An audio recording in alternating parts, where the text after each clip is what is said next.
Welcome to मंजिल। इस video में हम शेयर करने वाले हैं यूके एंड कनाडा को लेकर कुछ इंपॉर्टेंट पॉइंट्स या फिर मैं कहूँ कि कंक्लूजन्स जो आपको मालूम होने चाहिए कि प्रेजेंट सिनेरियो में क्या चल रहा है। सो अगर मैं इनिशिएट करूँ यूके स्टडी वीज़ा को लेकर, सो जैसे हमें मालूम है कि today is the last day of March और कल से अप्रैल स्टार्ट है।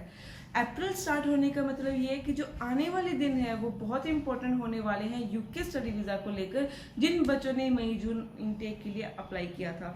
क्योंकि जब हम मई या फिर जून की बात करते हैं तो उनकी जो फाइल्स हैं वो ऑलरेडी लग चुकी हैं एंड ऑलमोस्ट सारी जो यूनिवर्सिटीज़ हैं वो बंद भी हो चुकी है, उन्होंने सीट्स जो है अपनी क्लोज कर दी है। पर मैंने आपको कुछ ही टाइम पहले इस वीडियो के थ्रू एक अपडेट दिया था, वो ये दिया था कि यूके की यूनिवर्सिटीज़ ने एक्सटेंशन प्रोवाइड की है एंड एक्सटेंशन भी कितने वीक्स की, 5 to 6 वीक्स की, जितनी भी उन्होंने एक्सटेंशन प्रोवाइड की थी। और इसी के साथ मैंने आपको बताया था कि इस एक्सटेंशन के आपको क्या फ़ायदा हो सकता है, अगर आप एक्सटेंडर हो तो उसका क्या फ़ायदा हो सकता है। सो इन केस अगर आप मई जून इनटेक आपके हाथ से निकल गया है एंड आप डिले नहीं करना चाहते हैं तो ये जो एक्सटेंशन है आपके बहुत काम आ सकते हैं। क्योंकि जिन जिन यूनिवर्सिटीज़ ने एक्सटेंशन दिए हैं उस यूनिवर्सिटीज़ में आप अभी भी अप्लाई कर सकते हैं, उन्होंने अपनी सीट्स जो हैं वो अभी भी अवेलेबल कर रखी है। पर यहाँ पे इम्पोर्टेंट है कि अगर आप अभी तक अपना माइंड जो है कंफ्यूज मोड पे चल रहे हैं या फिर माइंड प्रेप नहीं कर पा रहे हैं, तो यहाँ पे मैं क्लियरली आपको बता दूँ कि कनाडा की तरह यूके जो है वो बिल्कुल ही ग्रेजुअल वे में नहीं चलता कि धीरे धीरे उसने अगर कोई डिसीजन लेना होता है वो बिल्कुल या तो बिल्कुल फ्लिप कर देता है इन अ पॉजिटिव मैनर या फिर वो इन अ नेगेटिव मैनर।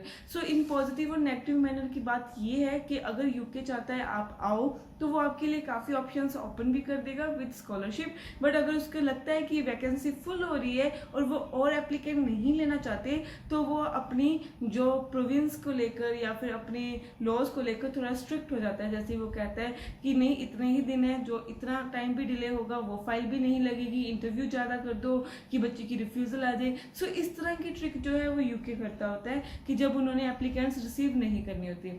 सो ये जो टाइम है वो बहुत ही क्रूशियल और इम्पोर्टेंट है, क्योंकि मई की जो है हमारे पास मई और जून जो भी आपकी इनटेक है, जो भी पॉसिबल इनटेक्स है, मई जून इनटेक पॉसिबल इसलिए कह रही हूँ कि कुछ यूनिवर्सिटीज़ का इनटेक मई में स्टार्ट होता है, मई के एंड में, और कुछ की जो होता है वो जून की स्टार्टिंग में होता है। So it's up to you कि आपने उसमें अप्लाई करना है या फिर अगले इनटेक तक का वेट करना है। अगर अप्लाई करना है तो अभी भी टाइम है, आप सोच लीजिए या फिर किसी से सलाह ले लीजिए कि आपने अभी भेजना है या बाद में भेजना है। क्योंकि यहाँ पे पर्टिकुलर पॉइंट ये आ जाता है कि फ्लाइंग कब ओपन होगी, बच्चे कब यूके जा पाएंगे। सो इसके बारे में हम आपको कभी ये श्योर नहीं करते कि इस टाइम पे ही आप जा पाओगे, क्योंकि बहुत ही अनप्रडिक्टेबल्स उनकी अपडेट्स होती हैं। सो उसको अगर आप ध्यान ना रखना चाहिए। अगर आप पढ़ना चाहते हो तो literally this is a very good moment for you.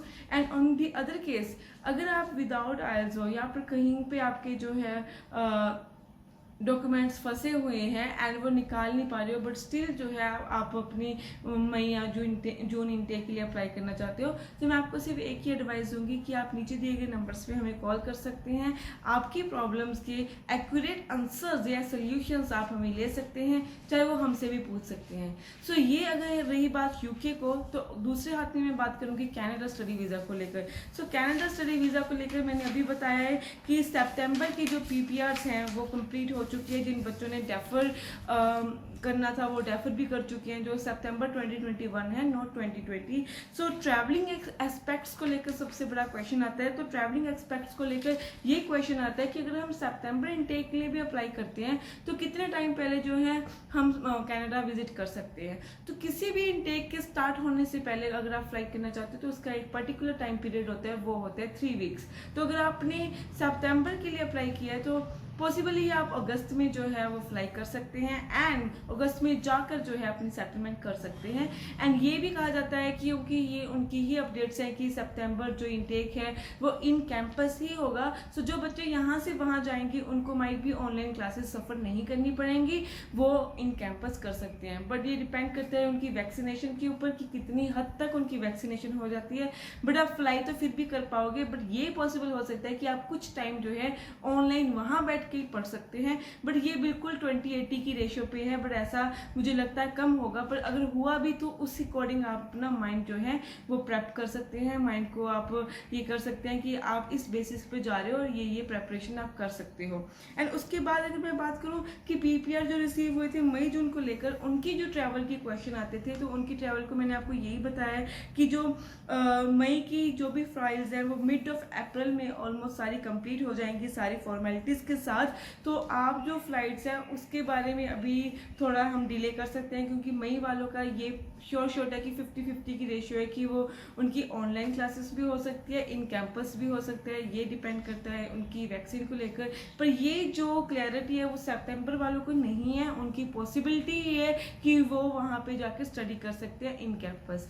और सितंबर इनटेक के लिए यही अपडेट है कि वो अभी से अपनी फाइल्स लगा सकते हैं क्योंकि उन्होंने न्यू अपडेट में जो 13 से लेकर 19 दिसंबर तक जो टाइम पीरियड दिया है उसमें उन्होंने फोकस करना शुरू कर दिया है। सो वो जल्द ही न्यू फाइल्स पर भी काम करेंगे। ज़्यादा जानकारी के लिए नीचे दिए गए नंबर्स पे कॉल कर सकते हैं या हमें विजिट कर सकते हैं। Thank you.